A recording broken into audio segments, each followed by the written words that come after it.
ఈ నవ్వులో శృతి కలిపి పాడగా నీ నీడలో అణువణువడగా అనురాగం పలికింది సంతోషం స్వరాలుగా నువ్వంటే నాకిష్టమని అన్నది నా ప్రతి శ్వాస నువ్వేలే నా లోకమని అన్నది నా ప్రతి ఆశ.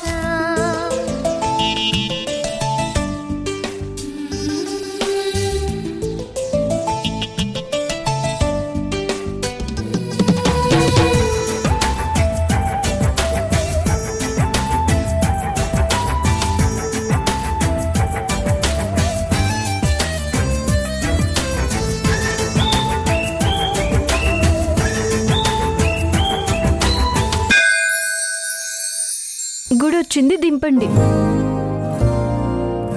అమ్మో అబ్బా జరుగు జరుగు అయ్యా ఓ గోవిందా ఏడుకుంట్లవాడ వెంకటరమణ గోవిందా గోవిందా సార్ దెబ్బలేమి తగలేదు కదా? దెబ్బ తగలడం మాట దేవుడెరుగు వస్తుందిరా నేననుకున్నంతైతే కాదు నువ్వు ఆ, ఏమనుకున్నారు మీరు? అదేలే ఏదో అనుకున్నానులే నేననుకున్నంతైతే కాదు నువ్వు ఆ, మీరేమనుకున్నారో చెప్పండి సార్. అదే అంటే బరువు ఎక్కువ ఉన్నాను అంటున్నారా? అలా ఎందుకు అనుకుంటున్నావు వసుంధరా? ఇలా అన్నానన్నా ఇలా అంటే బరువు తగ్గుతున్నావు అని అనుకోవచ్చు కదా. లేదు సార్, మీరు నన్ను అలాగే అన్నారు, కావాలనే అన్నారు కదా, మీరు నన్ను టీస్ట్ చేశారు కదా. ఇప్పుడు నీ ఆర్గ్యుమెంట్ ఏంటి? నేను ఇలా అన్నానని కదా. హ్మ్. అవును బరువే ఉన్నావు. సార్ ఏయ్!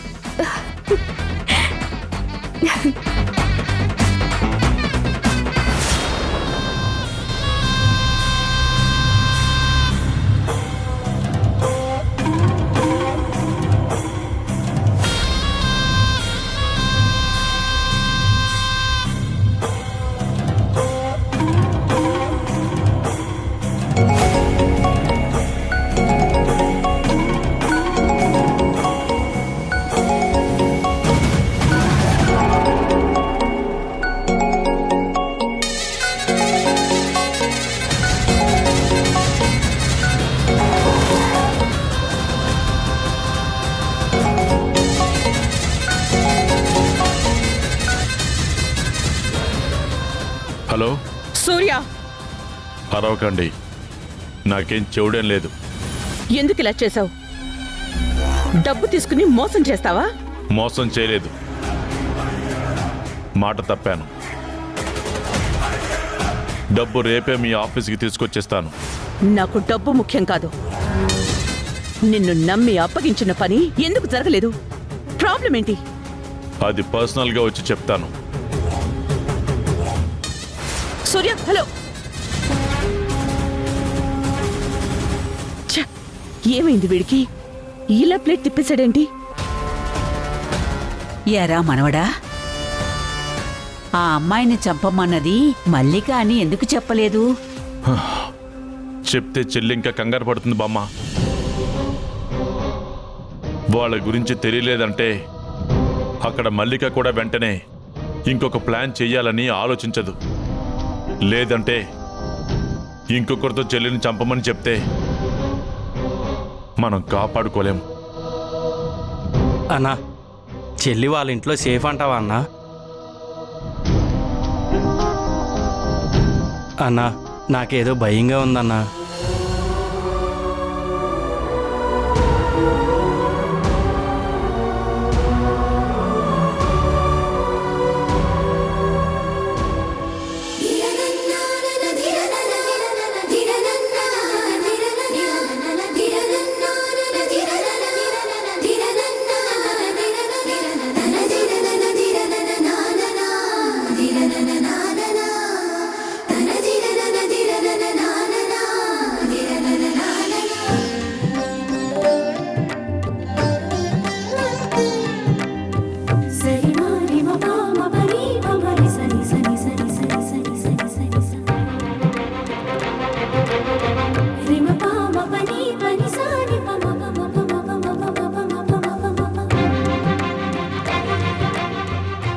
బాబు హారతి తీసుకోండి.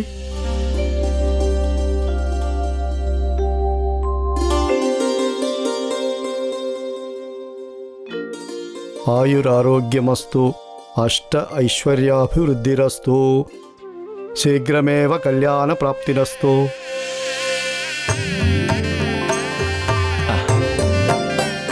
ఇప్పుడు ఏదైతే అన్నారో అది కాస్త గట్టిగా చెప్పండి. శీఘ్రమేవ కళ్యాణ ప్రాప్తిరస్తు, మనోవాంఛ ఫలసిద్ధిరస్తు, సకల సౌభాగ్య సిద్ధిరస్తు. చాలా బాబు. చాలు చాలు చాలు పంతులు గారు.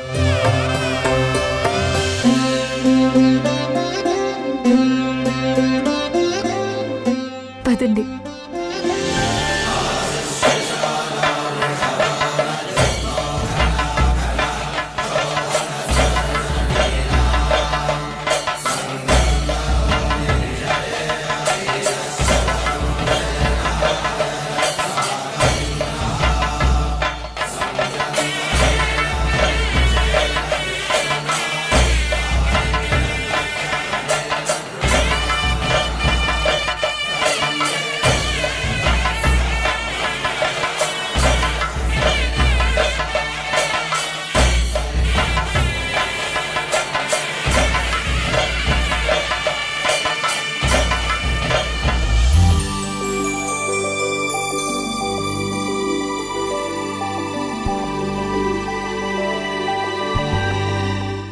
తీసుకోమ్మా. వస్తాం పూజారి గారు. మంచిది.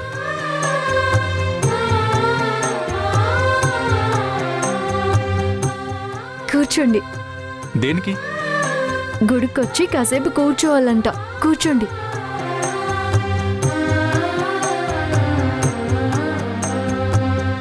అవునా? ఎందుకో నేను చెప్పనా? చెప్పండి. గుడికి అందమైన అమ్మాయిలు వస్తారు కదా, ఎంతసేపు ఇంట్లో ఉండి బోర్ ఫీల్ అవ్వడం ఎందుకు అని. అదే కృష్ణుడి గుళ్ళో అనుకో, ఆయనకి గోపికలు ఎక్కువ, కొంచెం రొమాంటిక్ యాంగిల్. అదే వెంకటేశ్వర స్వామి టెంపుల్ అనుకో, ఇద్దరు భార్యలు. శివుడి గుడైనా కూడా ఇద్దరు భార్యలుంటారు. అందుకని గుళ్ళో కాసేపు కూర్చుంటే ప్రశాంతంగా ఉంటుంది. లేవండి సార్. దేనికి? లేవండి. చెవులు పట్టుకోండి. ఓకే. నా చెవులు కాదు, మీ చెవులు. నా చెవులా? ఓకే. గుంజీళ్ళు తీయండి. గుంజీలా? ఎందుకు? దేవుడి గుడికొచ్చి తప్పుగా మాట్లాడారు కదా, తీయండి. నేనేం తప్పు మాట్లాడాను? తీయాలి. తప్పదా? తప్పదు. తీయండి. సరే. 1 గుంజీళ్ళు తీయమన్నాను, కూర్చోమని కాదు. Okay okay. 200. సార్, గుంజీళ్ళు కూడా చీటింగేనా? లేవండి, పైకి రండి. ఇప్పుడు తీయండి. సరే. 1 2 3. ఇంకెన్ని వస్తుందిరా? నాకేంటి పనిష్మెంట్? గుడికొచ్చి ఇలా పాడు మాటలు మాట్లాడకూడదు. పాడు మాటలా? ఏం మాట్లాడాను?